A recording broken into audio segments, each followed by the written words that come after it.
There's a moment early in The Sinking City 2 where you're wading through the flooded streets of Arkham, boat idling, floodgate mechanism jammed, and something under the water is watching.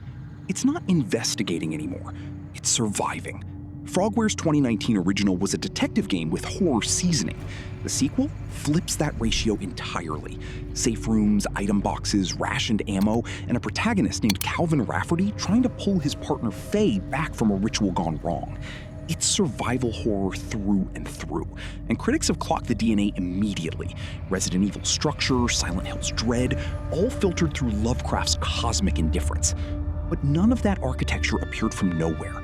It was built decade by decade, by games that figured out one at a time how fear and resource scarcity could work together on screen.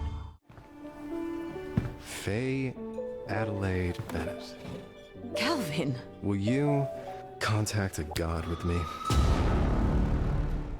Long before survival horror was a genre with a name, there was a haunted house on the NES that decided fear worked better with inventory management. Capcom's own Shinji Mikami, the man who'd go on to define Resident Evil, has pointed back to this one repeatedly as the game that taught him horror needed rules, not just monsters.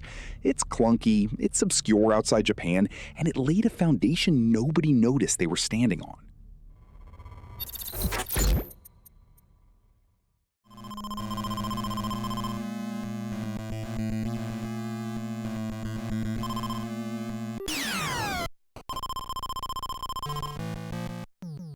Sweet Home is dressed up as a Famicom RPG, but underneath the sprites, it's doing something much stranger.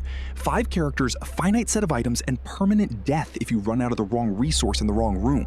There's no reloading a save to undo a bad decision. Ammo, or in this case tools, keys, healing items, has to be rationed and reasoned about in advance, because the house punishes carelessness without mercy.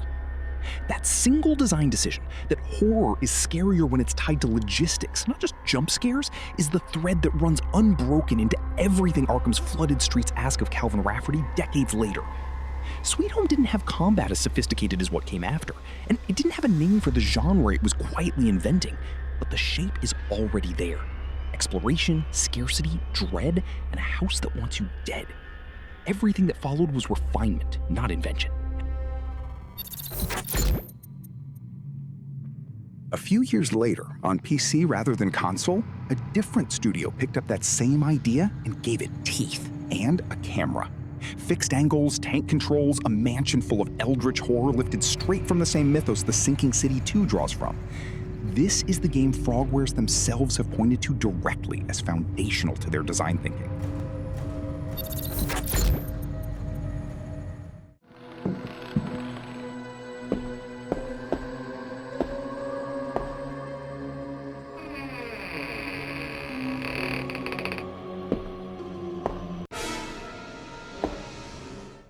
Alone in the Dark put a private investigator inside a Louisiana mansion crawling with Lovecraftian creatures, armed with limited weapons and an even more limited understanding of what he was dealing with.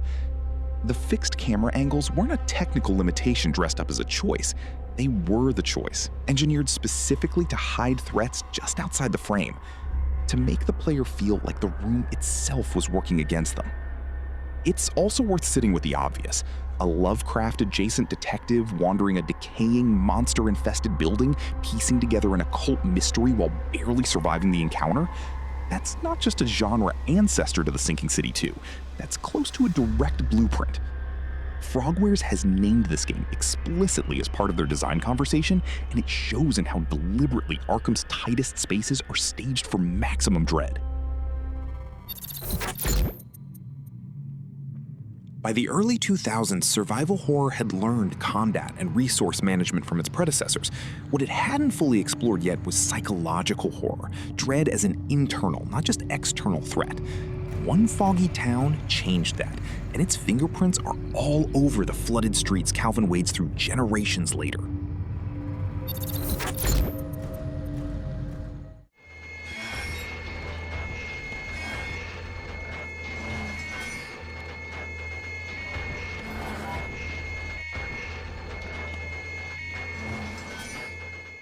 Silent Hill 2 stripped away much of the series' earlier monster mythology and replaced it with something closer to grief made physical. James Sunderland's fog-choked walk through a town that reflects his own guilt back at him became the genre's high watermark for atmosphere over spectacle. Creatures as psychological metaphor, environments that seem to be actively punishing the protagonist rather than merely housing threats. Critics reviewing The Sinking City 2 have drawn the line to this game specifically and often. The early flooded street sections, the sense of an oppressive, half-drowned town closing in, the way isolation itself becomes a mechanic rather than a mood. Silent Hill 2 proved horror could be quiet and character-driven without losing its teeth, and that lesson is baked into how Arkham is paced. Long stretches of dread punctuated by violence, rather than violence as the default state.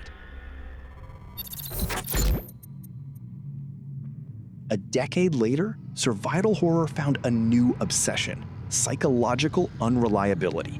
A writer trapped inside his own unraveling manuscript, a small town twisting under forces it can't fully explain. And once again, a game Frogwares has cited by name as a direct influence on their design.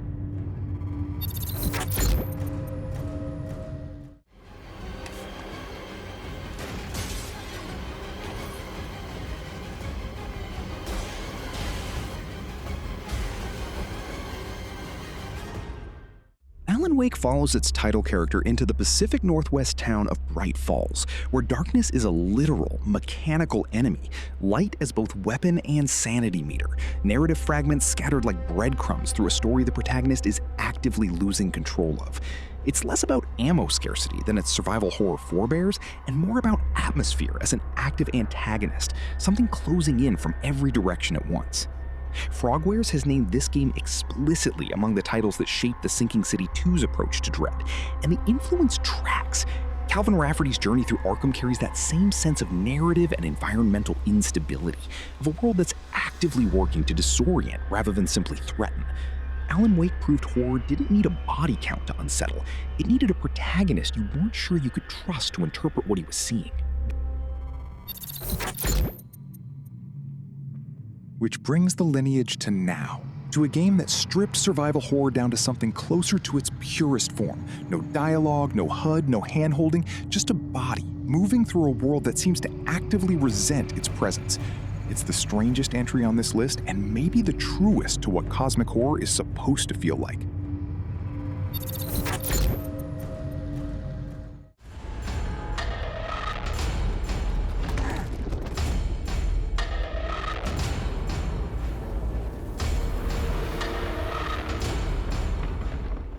Scorn drops players into a biomechanical nightmare with no explanation and no interest in providing one.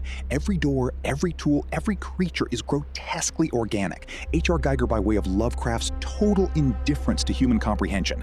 The world isn't hostile so much as it simply doesn't register you as something that matters. There's combat, there's resource management, but the real engine of the horror is atmosphere, a place that feels wrong at a level below language.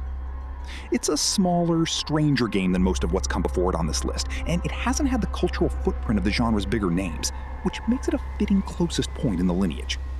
The Sinking City 2 shares that same commitment to cosmic horror as something beyond human logic, dread that doesn't need to explain itself to work.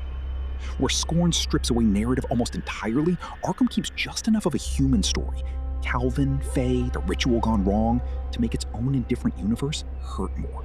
Horror that makes you manage what little you have while the world quietly decides you don't matter.